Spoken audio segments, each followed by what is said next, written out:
प्रिय छात्रों, मिथिलेश ज्ञान एकेडमी में आपका हार्दिक स्वागत है। आज हम लोग पढ़ेंगे प्रश्नावली 6.3 का प्रश्न क्रमांक 7, जिसमें दिया है आकृति 6.38 में त्रिभुज ABC के शीर्ष लंब AD और CE परस्पर बिंदु P पर प्रतिच्छेद करते हैं। दर्शाइए कि भाग 1 त्रिभुज AEP समरूप त्रिभुज CDP, दूसरा है त्रिभुज ABD समरूप त्रिभुज CBE और तीसरा है त्रिभुज AEP समरूप त्रिभुज ADB, चौथा है त्रिभुज PDC समरूप त्रिभुज BEC। जैसा कि प्रश्न आपने देखा, इसमें कुल 4 भाग हमें सिद्ध करने हैं। तो सबसे पहला काम हम करेंगे क्या कि इस प्रश्न में हमें क्या दिया गया है वो नोट कर लेंगे और क्या हमें सिद्ध करना है वो। 2 हेडिंग तो इंपॉर्टेंट है, उसको हम सबसे पहले कर लेंगे। इसके बाद उपपत्ति, रचना तो इसमें करना नहीं, इस फिगर में रचना बिल्कुल नहीं करना है, तो रचना वाली हेडिंग को हम छोड़ देंगे। लास्ट हेडिंग होती है उपपत्ति, तो उपपत्ति में हम बारी बारी से 1, 2, 3 और चौथे भाग को हल करते चलेंगे। तो आइए सबसे पहले हम यहाँ पर लिखेंगे, दिया है, देखिए प्रश्न को काफी सिस्टमेटिक ढंग से हल करना है। तो यहाँ पर ध्यान से देखिए हमें क्या दिया है, त्रिभुज ABC के शीर्ष लंब AD और CE परस्पर बिंदु P पर प्रतिच्छेद करते हैं। तो देखिए यहाँ से लेकर यहाँ तक वाली जो पैराग्राफ है उसे हम दिया है वाली हेडिंग में रूबरू उतार लेंगे। और थोड़ा सा समझ लीजिए कि ये जो D है ये CB अर्थात BC भुजा पर शीर्ष लंब है। कहने का मतलब A एक शीर्ष है और यहां से अगली भुजा अर्थात इसके सामने वाली भुजा पर लंब डाला गया है। तो कहने का मतलब ये जो संकेत दिया गया है 90 डिग्री का होता है और यही शीर्ष लंब का संकेत होता है। और यहाँ पर देखिए जो CE है AB भुजा पर शीर्ष लंब डाला गया है, ये देखिए 90 डिग्री का है। तो ये शीर्ष लंब के संकेत होते हैं। तो आइए हम दिया है वाली हेडिंग में वही बात लिख लेते हैं। अब हम लिखेंगे सिद्ध करना है, तो हमें सिद्ध करना है 1, 2, 3 और 4 अर्थात चौथा भाग। तो टोटल भाग को हम यहाँ पर उतार लेंगे। तो अब हम लिखेंगे उपपत्ति और इसमें हम भाग नंबर 1 को लेकर चलेंगे, अर्थात पहले हम इसे सिद्ध करेंगे। यहाँ पर आप ध्यान से देखिए हमने लिखा है, दिया है सिद्ध करना है उपपत्ति। रचना इसमें करनी नहीं थी तो रचना वाली हेडिंग हमने छोड़ दिया। तो देखिए हम सिस्टमेटिक ढंग से हल कर रहे हैं ताकि हमको ज्यादा से ज्यादा मार्क्स मिले। हम चाहे तो इन हेडिंग को छोड़कर डायरेक्ट इस प्रश्न को हल कर सकते हैं, लेकिन हम छोड़ेंगे नहीं। हम यहाँ पर काफी सिस्टमेटिक ढंग से हल करेंगे और आप भी सिस्टम से ही हल करिएगा। तो देखिए उपपत्ति की बात करें तो पहले भाग को हम सबसे पहले हल करेंगे। तो कहने का मतलब ये है कि जो भाग हम हल करने चलेंगे उसी की सहायता से हम उस भाग को हल कर लेंगे। कहने का मतलब यहाँ पर देखिए त्रिभुज AEP समरूप त्रिभुज CDP हमें सिद्ध करना है, तो हम त्रिभुज AEP और त्रिभुज CDP को ही ले लेंगे यहाँ पर, तो वो सिद्ध करवा देगा इस भाग को। कहने का मतलब यहाँ आप देख लीजिए एक बार AEP, तो ध्यान से देखिए AEP एक त्रिभुज ये है, देखिए छोटा सा AEP। इसके बाद है CDP, तो CDP। कहने का मतलब ये दोनों छोटे वाले जो हैं ये और ये, इन दोनों को हमें समरूप साबित करना है। सबसे पहले भाग में ये इसके समरूप होना चाहिए, तो हम उन्हीं दोनों त्रिभुज को लेंगे जिसकी बात यहां पर की गई है। तो लिख देंगे त्रिभुज AEP और ध्यान से आप देखते रहिएगा त्रिभुज CDP में। तो देखिए यहां पर आपको थोड़ा सा ध्यान से समझना है।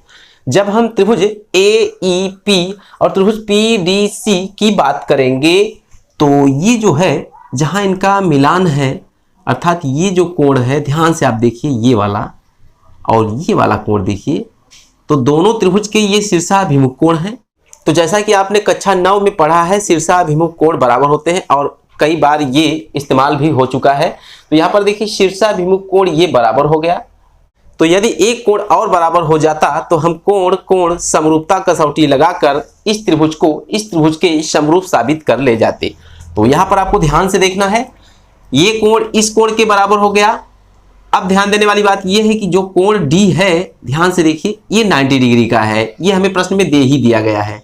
तो इसके जस्ट बगल वाला कोण कितने डिग्री का होगा आप अपने माइंड से थोड़ा सोचिए, क्योंकि हम जानते हैं कि एक ऋजुरेखा पर बना हुआ कोण 180 अंश का होता है। तो जब ये कोण 180 अंश का है और इसी को हम 20 से हटा दें अर्थात इधर 90 डिग्री का डिवाइड कर दें, तो इधर जो बचा है ये भी तो 90 डिग्री का होगा। तो सेम यही सिचुएशन यहाँ पर है। तो कहने का मतलब ये जो है ये भी तो 90 डिग्री का होगा। तो इसका मतलब ये 90 है तो ये भी तो 90 डिग्री का होगा। तो हमें इस कोण से जरूरत थी और इस कोण से हमारा काम चल जाएगा। तो जब ये 90 है और ये 90 है और दोनों अलग अलग त्रिभुजों में पाए जा रहे हैं जो हमें आवश्यकता है, तो कहने का मतलब इन दोनों बातों को हम यहां पर लिखेंगे कि कोण कौन सा, ये शीर्षाभिमुख वाली बात पहले लिखेंगे, CPD। आप कोण P को कहने के लिए CPD भी कह सकते हैं और DPC, बस दो ही लैंग्वेज में आप कह सकते हैं इसे। तो हम CPD लिखेंगे, कोई आप लिखिए कोई दिक्कत नहीं, CPD, बस दो ही सिचुएशन है। ये बराबर किसके होगा, इसके शीर्षाभिमुख अर्थात APE, या तो इसे आप दूसरी भाषा में कहेंगे EPA, तो APE आप कहिए, तो लिखेंगे कोण APE। तो ये आपने कहां से पाया, आगे हम लिख देंगे शीर्षाभिमुख कोण। तो ये तो हो गया शीर्षाभिमुख कोण। इसके बाद आपको ध्यान देना है, ये जो कोण D है और जो कोण E है दोनों ही 90 डिग्री के हैं। तो कहने का मतलब हम लिखेंगे किस प्रकार, कुछ इस प्रकार लिखेंगे PDC या तो CDP। आप घुमाएंगे लेकिन D बीच में ही होना चाहिए, हमें जिसकी जरूरत है वो बीच में रहेगा, ये इसका मूल मंत्र है। तो कहने का मतलब हम इसे CDP या PDC दोनों बात में से एक बात लिख सकते हैं, लेकिन D बीच में होना चाहिए। तो यहां पर हम लिख देंगे तथा कोण CDP यह बराबर होगा किसके, PEA या तो AEP, आप कुछ भी कहिए, तो लिख देंगे कोण AEP। तो ये क्यों बराबर है, क्योंकि ये 90 डिग्री है, जैसा कि हमें ये क्वेश्चन में ही दिया गया है कि ये दोनों शीर्ष लंब है, तो लंब का मतलब ही होता है 90 डिग्री। तो ये हो गया 90 डिग्री। अब यहां पर आपको ध्यान ये देना है कि दो त्रिभुजों में दो कोण यदि बराबर हो जाते हैं, संगत कोण बराबर हो जाते हैं, तो उसे हम कहेंगे कोण समरूपता कसौटी से दोनों त्रिभुज समरूप साबित हो गए हैं। जब दो कोण समान साबित हो जाते हैं तो तीसरा ऑलरेडी समान होता ही है, तो तीसरे की हमें यहाँ पर आवश्यकता है नहीं, तो दोनों से हम काम चला लेंगे। तो यहाँ पर हम लिखेंगे इसलिए, किस लिए, इन दोनों बातों के लिए त्रिभुज AEP, ध्यान से आप देखते रहिएगा, त्रिभुज AEP समरूप होगा किसके, त्रिभुज अगला CDP।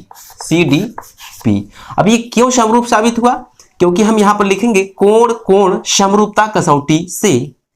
तो ये हमने इसका रीजन लिख दिया, कोण समरूपता कसौटी से ये दोनों त्रिभुज समरूप साबित हो चुके हैं।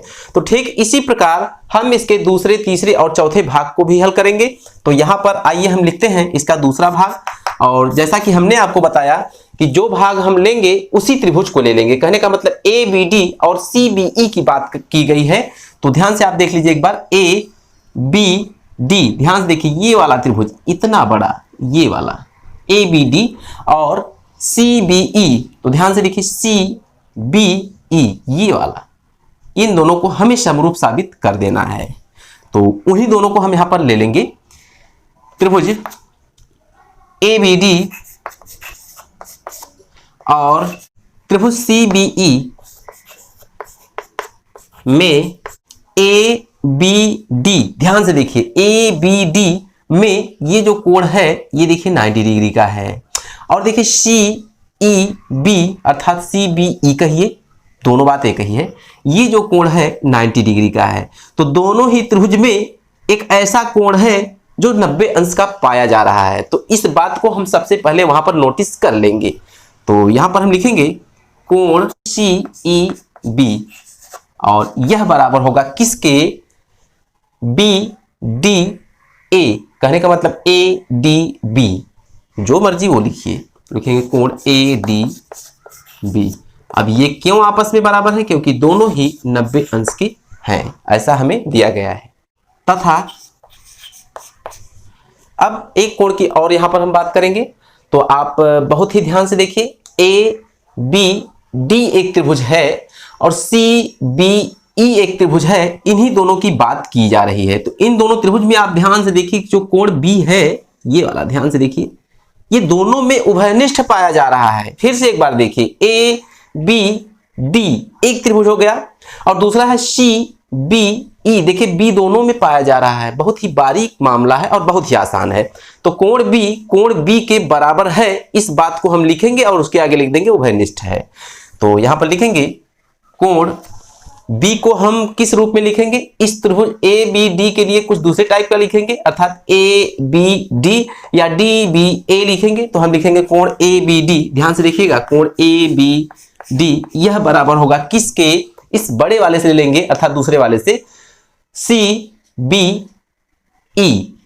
तो यहां पर लिखेंगे कोण सी बी ई। तो ये दोनों कोण क्यों बराबर हैं, हम इसका रीजन आगे लिख देंगे, उभयनिष्ठ कोण से। तो यहां पर एक कोण के बराबर है, दूसरा कोण दूसरे कोण के बराबर है, इसका मतलब दो संगत कोण के बराबर है। तो हम साबित कर चुके हैं कि ए बी डी और सी बी ई दोनों ही समरूप त्रिभुज हैं। तो इसका मतलब हम यहां पर लिख सकते हैं, इसलिए हमें जो साबित करना था त्रिभुज ए बी डी, ध्यान से देखिए, त्रिभुज ए बी डी यह समरूप है त्रिभुज किसके, CBE। तो बहुत ही आसान क्वेश्चन है, आपको केवल बहुत ही बारीकी से समझना है।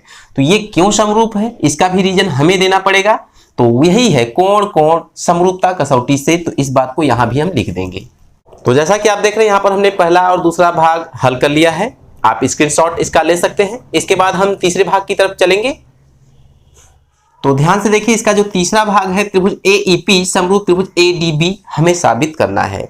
तो हमने आपको बताया कि जो त्रिभुज हमें साबित करना है उन्हीं दोनों त्रिभुज को हम लेकर चलेंगे। तो यहां पर हम लिखेंगे त्रिभुज AEP, ध्यान से आप देखते रहिएगा, AEP और त्रिभुज ADB। तो यहां पर जो दोनों त्रिभुज हैं इन्हें हम फिगर में थोड़ा सा समझ लेंगे। तो AEP, ध्यान से आप देखिए, AEP यही है ना, AEP ये वाला त्रिभुज हो गया। इसके बाद है ADB। तो ADB अर्थात इतना बड़ा जो त्रिभुज है ये हमें साबित करना है कि इस छोटे वाले के समरूप है। तो यहां पर हम थोड़ा ध्यान से देखेंगे क्या कुछ हमें दिखाई दे रहा है इसमें। ये देखिए 90 डिग्री का है, ध्यान से देखिए, किस त्रिभुज में, छोटे वाले AEP में कोण E 90 डिग्री का है। क्यों, क्योंकि जब ये 90 का है तो ये भी तो 90 का होगा, इस बात को आप समझ गए हैं। तो ये 90 हो गया। इसके बाद उस त्रिभुज में हम देखेंगे ADB वाले में देखेंगे, तो यहां पर देखिए ये जो कोण D है ये भी 90 का है। तो इसका मतलब दो संगत कोण हमें 90 के मिल रहे हैं। तो हम यहां पर लिखेंगे कोण AEP यह बराबर होगा किसके, कोण ADB के। तो लिख देंगे कोण ADB। क्यों बराबर है, क्योंकि ये शीर्ष लंब है, तो यहां पर हम 90 डिग्री लिख देंगे। इसके बाद लिखेंगे तथा यहां पर देखिए AEP, एक त्रिभुज तो ये हो गया छोटा सा, और एक त्रिभुज है बड़ा सा ADB।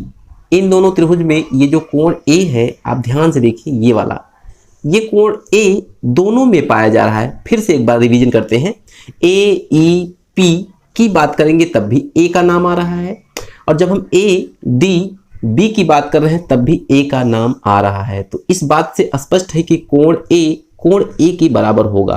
कब, जब इन दोनों त्रिभुज की हम बात करेंगे तब।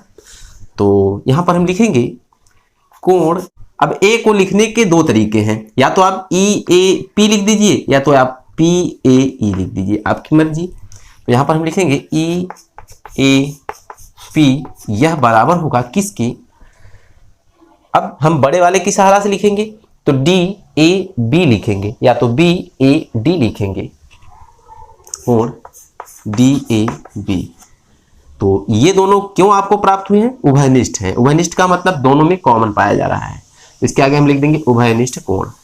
तो यहाँ पर दो संगत कोण बराबर पाए जा रहे हैं, तो तीसरे को तलाशने की आवश्यकता नहीं है, जैसा कि आपने दो भागों में देखा। तो यहाँ पर हम लिखेंगे इसलिए त्रिभुज AEP, ध्यान से आप देखिएगा, त्रिभुज AEP समरूप साबित हो चुका है त्रिभुज ADB के।